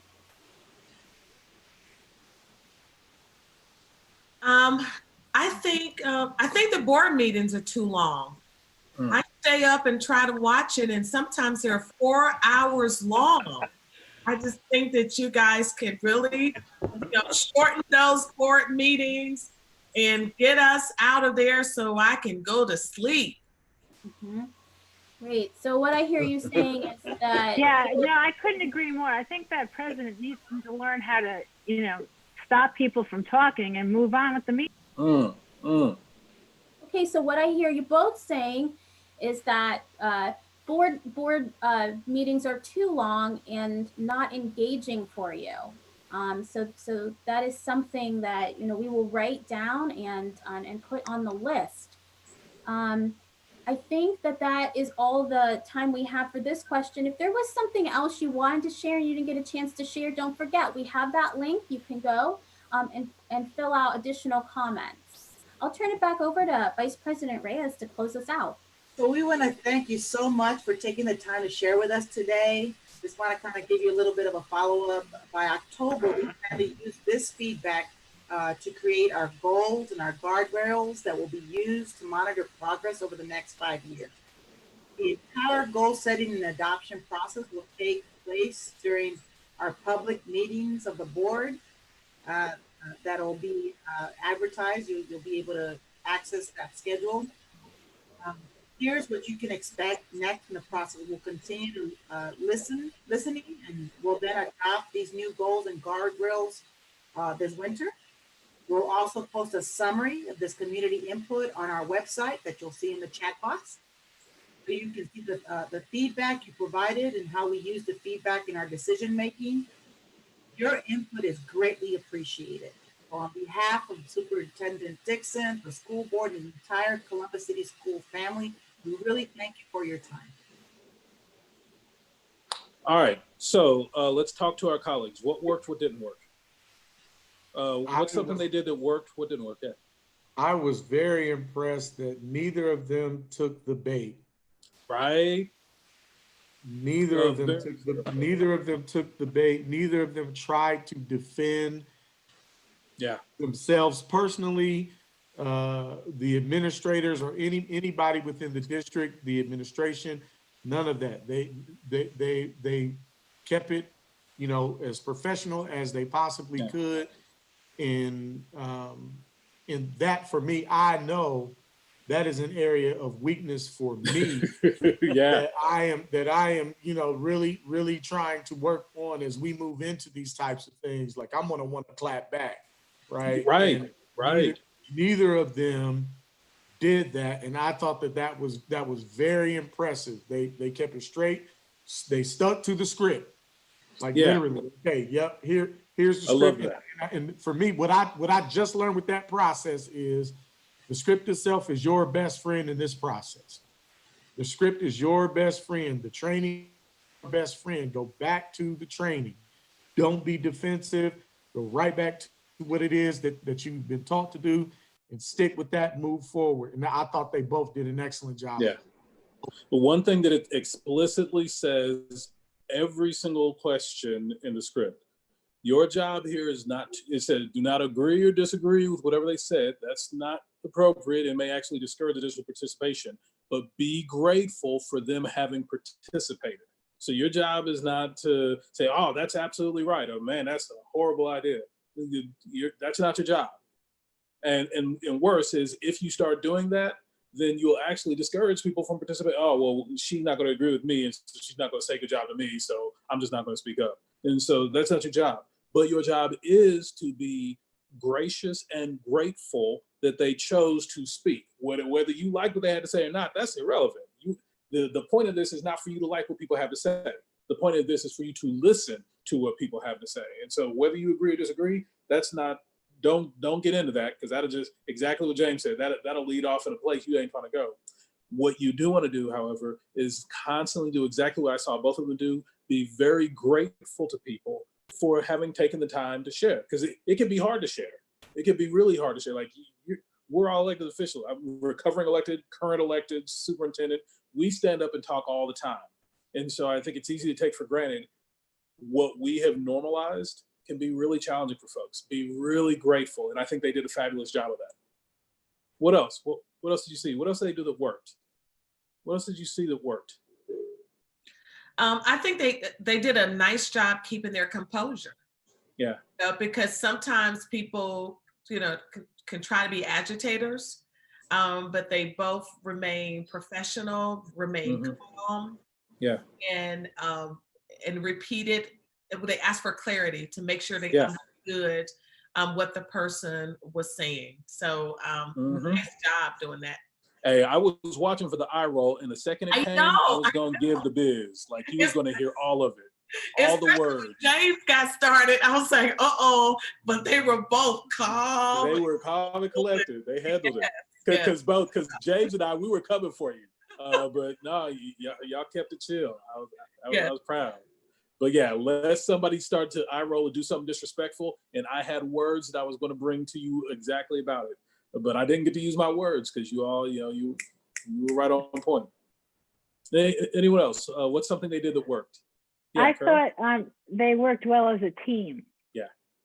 The handoffs were smooth, and also at some point when James had really gotten going, Jen jumped in. That kind of helped transition the energy. Yeah. Yeah, that worked. That was really good teamwork. That was really good teamwork. All right, we'll get everybody else to be quiet for a second. Jennifer, Ramona, what's one thing you did that you might do differently next time? What's an area of improvement? I think I would follow, actually know where I was in the script. I got myself lost because I was really focused on Ramona trying to. I was trying to figure out, because I did jump in, and I was like, should I jump in? Should I not jump in? Yeah. Because that wasn't what we agreed on, right? She was going to do that question, but I felt like, I felt like we needed to move on, and it was like, let's move, right? And so, but then I got myself lost because I wasn't in the right spot in my script. Well, one thing this lifts up, though, is when you and your partner are kind of going through the script to decide who's going to do what, this is a great issue to bring up. Hey, if it looks like I'm kind of stuck, like, either I would feel comfortable with you kind of sliding in and helping me out, or even if it looks like I get stuck, don't come in. Whatever happens, my segment, I'll handle. And so that's something that's really safe to communicate up front with your partner. Yeah, great point. Ramona, what's an area of growth for you? I was just listening, so I didn't think we were struggling. You guys were still talking, so I'm like, keep going. But I think James is correct. You do want to respond back. You know better, right? But sitting here and you're like making sure your facial expressions are correct and on point. And is there one particular area you'd want to grow based on this practice run? One of the things I know that I've done before is I get very entranced in what the individual is saying, and sometimes I pause and don't keep it moving. Got it. Yeah. I need to make sure that in my active listening, I don't just stay there and just keep listening and keep letting the people, because we do that. So just making sure that I keep that mental clock that we need to keep. Yeah. All right. No, I appreciate all the feedback from folks about what they did that worked. Appreciate the self-reflection from you two on areas of continuous improvement. As we wind down our time today, I'll hand it back over to the chair here in a moment. But I just want to end out by harvesting the learning. And so I just want to open the floor. What's one thing you'll take away? We started our time together by reflecting on the idea that student outcomes don't change until adult behaviors change, really starting with me. And then we replayed the video like any effective coach would and looked at what are the behaviors in myself that may have made it harder for students to be successful. And then I really evaluate what was the benefit to me in that moment. Because as I begin to notice the benefit to me, I see a pattern in my behavior that is drawing me away from being the leader who I want to be. And then we talked through the nature of the work a little bit, and kind of what worked and what didn't in the facilitation, and kind of what facilitation things you want to bring to it. Then we actually role played the script, and then we debriefed the script a little bit. And so now at the end of all of our time together, just real briefly, not paragraphs, but sentences. What's one thing you'll take away from our time together this evening? Who will be the first to share? I had fun doing this. Like, I was really tired at the beginning of the meeting, and it made me not only, excited about to do the thing that, we're going to go out and talk to the community and really, do the listening, but it made me excited to do it with these people. Yeah. And that idea that we are a team, and that's how we really tried to start off, coming in January, that we're this team, and it kind of, just helped me kind of come back to that idea. This is a beautiful group of folks. You all don't come at things from the exact same way, but my sense is you're coming from the exact same place, even if you come at from very different angles. But I think that makes you stronger, not weaker. Yeah. Who else? What will you take away from our time this evening, Ramona? So I'm really excited that we get to do the work. We've done this before, but we've always had a facilitator or somebody else doing the work. So having the opportunity as a board member to actually go out there with my fellow board members and do the work and actually get the feedback. We've been in the room. I've been in the room when we've done these engagement things and we've asked these questions. But I've never been the facilitator. I've never been the person that's in front. So it really gives us an opportunity to connect, because there is a sense out there that we're not asking for this feedback, because when you're not the facilitator and somebody else is doing it, then it really does separate you. So now we're in it. We're in the pool. Yeah. Eric? Yeah, I think this was the first time this evening going through this that I've got an image, I've got a picture of what this looks like, and how the different parts, whether it's the attributes of the portrait and the questions, and how this all fits. And that's helpful for me to be able to visualize that. It also provides me what I know is next for me, and that is to get to a place where I can internalize the script, and then do it, but in my style. Yeah. But I can now see that, so it's been good. Anyone else? What will you take away from our time together this evening? I would say that I'm excited to see the board engagement in this important work, and that they are ready to be front and center of the community to gather more insight and feedback. It's been a process, and they have been on the peripheral watching, but as Ramona said, to see them engaged and practice, it's really inspiring to see that they are ready to be on the ground and doing what board members should be doing, representing the constituents and getting more feedback and bringing it back to us. So, good job, team. With that, I'll hand it back to you, Madam Chair. Thank you all for having me as always. Thank you so much, AJ. We always get so much out of you being with us. And again, we have so much more to go. Carol, did you have something to say? No, thank you. Just thank you. Okay. Well, with that, we are at the end of our meeting. So, and there is Treasurer Bework right on cue. So we will have a motion to adjourn. I'd like the motion to adjourn our board retreat meeting for this evening. Second. Okay. Please call the roll. Ms. Beckerly, Yes. Mr. Brown, Yes. Mr. Cole, Yes. Dr. Pierce, Yes. Mr. Ragland, Yes. Vice President Reyes, Yes. and President Adair. Yes. That motion carried. Thank you. So we stand adjourned and we look forward to coming to see you, community members. We hope our practice paid off. Thank you, everyone. Have a great evening. Have a great evening, everyone. Thank you, AJ. Good You evening. all are amazing. Thank you all. Thank you all. Absolutely amazing. Thank you so much, AJ. Yeah. Good night. Thank you, Good AJ. night. Good night. Good night.